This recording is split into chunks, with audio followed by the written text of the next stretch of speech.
Porcos na Sala, capítulo 22. Problemas e perguntas. Aí ele vai falando, que ele não tem todas as respostas, que o que ele trouxe aqui nesse livro é para ser algo exemplativo e não exaustivo. Ele não, colocou todas as situações, todos os detalhes, mas ele quis dar um norte. Primeira pergunta que as pessoas fazem: nós somos menos eficazes que Jesus, não é? Não fujamos deste ministério por causa da falta de perfeição, esperando o dia em que possamos agir como Jesus. Esse caso é igual ao da pessoa que não sabia nadar e resolveu não entrar na água até que pudesse andar como um nadador campeão olímpico. Muitas vezes Satanás ele traz esse engano para que as pessoas nunca entrem no ministério da libertação, porque elas pensam: não, a gente não é igual a Jesus. A gente não tem a santidade que Jesus tem. Então eu só vou entrar nesse ministério de libertação quando eu for 100% como Jesus. Não vai ser, viu? Aqui nessa terra não. Então é necessário que nós tenhamos o entendimento que nós não estamos 100%, mas nós já temos capacidade do alto. Lógico, se você tiver uma vida em santidade, com as práticas espirituais, leitura, amando Jesus, leitura da palavra, amar a Jesus, congregando, você tem essa capacitação. Não deixa o inimigo te enganar, não. 2. Como um cristão pode ter demônios? Sorry. Como é possível para um espírito demoníaco habitar no mesmo corpo ao mesmo tempo que o Espírito Santo? Parece lógico presumir que é impossível, mas em tudo que é lógico é verdade, e a lógica baseada numa posição falsa. Neste livro temos chamado a posição de que os crentes podem ser habitados por demônios. A explicação dessa possibilidade é principalmente baseada, tanto quanto eu posso determinar, no entendimento claro da diferença entre alma e espírito. A palavra do Novo Testamento para espírito é pneuma, em contraposição ao natural. O espírito é aquela parte do ser humano que tem a capacidade de alcançar e perceber as coisas divinas. Ora, o homem natural não aceita as coisas do Espírito de Deus, porque eles são loucura, e não pode entendê-las porque elas se discernem espiritualmente. 1 Coríntios 2,14. A palavra alma é psique. Ela significa as emoções, o intelecto, a vontade. Paulo nos mostra que o corpo humano consiste de 3 partes. O mesmo Deus da paz vos santifica em tudo, e o vosso espírito, alma e corpo sejam conservados e íntegros e irrepreensíveis na vinda de nosso Senhor Jesus Cristo. 1 Tessalonicenses 5:23. A Bíblia ensina que antes da salvação, o homem está morto em seus delitos e pecados, como está escrito em Efésios 2:1. Tal homem não está morto fisicamente. O coração dele ainda está batendo, ele está morto espiritualmente. Ele não tem comunicação nenhuma com Deus, ele não tem nenhuma percepção dos ministérios divinos. O novo nascimento, que no caso é salvação, conserta o estado do espírito do homem. O espírito é estimulado pela vinda da presença divina.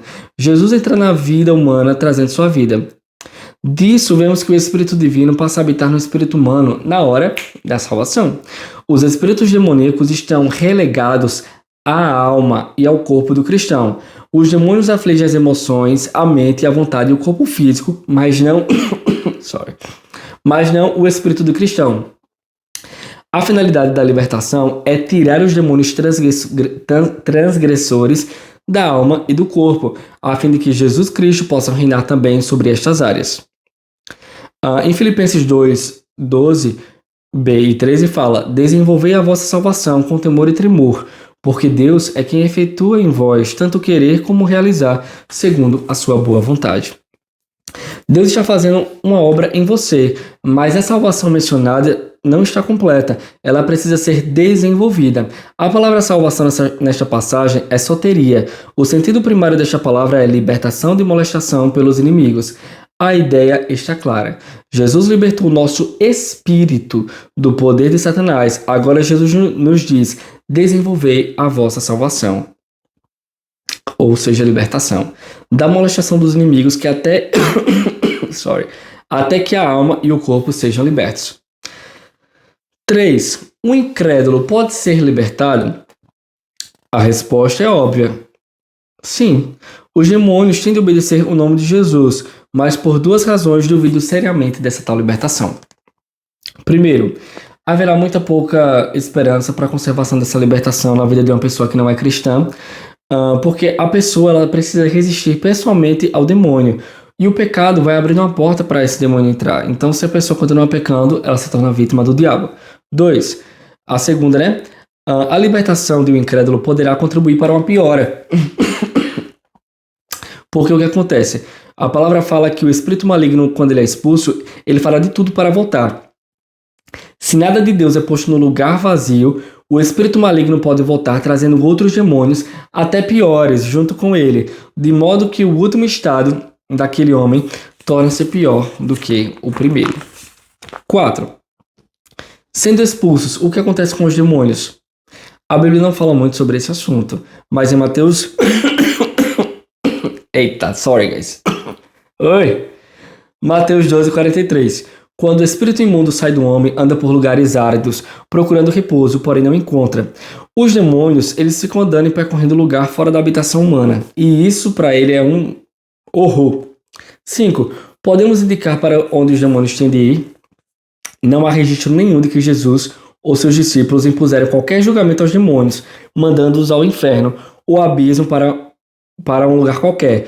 Parece que os demônios bem entendem que o seu julgamento final ainda vem no futuro. Os demônios preferem habitar nos corpos humanos. A segunda preferência deles é habitar no animal. Não me alegro muito a saber que se o demônio não pudesse habitar em mim, ele preferiria um porco. Os demônios podem habitar e realmente habitam em animais. 6. Podemos proibir a volta dos demônios à pessoa já libertada? Como vimos em Mateus 12:43-45, um demônio tentará voltar e vai conseguir entrar se a pessoa libertada não fizer nada para impedi-lo. No caso de as crianças, os pais são os responsáveis pela proteção espiritual dos filhos. O pai, no caso citado, que quando chegou, mandou um filho lá, mandou os discípulos repreender o demônio, eles não conseguiram, eles foram até Jesus. Esse pai, ele mostrava uma fraqueza em sua fé, dizendo, eu acredito, ajuda-me na minha falta de fé, por isso que tenha dado a brecha para ter entrado demônios na vida do filho dele. 7. As casas deveriam ser purificadas dos espíritos imundos. Livros e objetos relacionados com o reino satânico têm servido como imãs na atração dos demônios. Atividades pecaminosas da parte dos moradores anteriores de uma habitação dão motivo para uma limpeza. Muitas pessoas têm contado que ouvem vozes ou um barulho estranho na casa. Tais manifestações chamam-se poltergeist, uma palavra alemã que significa espíritos barulhentos. Tem até um filme de terror com esse nome. Não meterás, pois, coisa abominável em tua casa, para que não sejas amaldiçoado, semelhante a ela. De todo a detestarás, e de todo a abominarás, pois é amaldiçoada. Deuteronômio 7, 25, 26. Os espíritos malignos e imundos definitivamente são atraídos às casas pelos objetos e pela literatura que trata das religiões falsas, de seitas, do oculto, do espiritismo. Todas essas coisas devem ser queimadas ou destruídas de qualquer maneira. 8. É necessário chamar os demônios pelo nome específico para expulsá-los? Às vezes eles saem sem serem identificados. Tal tipo de libertação pode continuar por 1 hora ou mais, sem que chamemos espíritos específicos. Em outras situações, acontece que demônio nenhum sairá antes que ele seja chamado pelo próprio nome. Penso que a insistência em ser chamado pelo nome é uma maneira de prolongar a luta. Conheço casos em que os demônios resistiram a identificar-se dizendo, mas este não é o meu nome. Nesses casos, eu geralmente digo, você tem que sair de qualquer maneira, meu filho. E ele sai.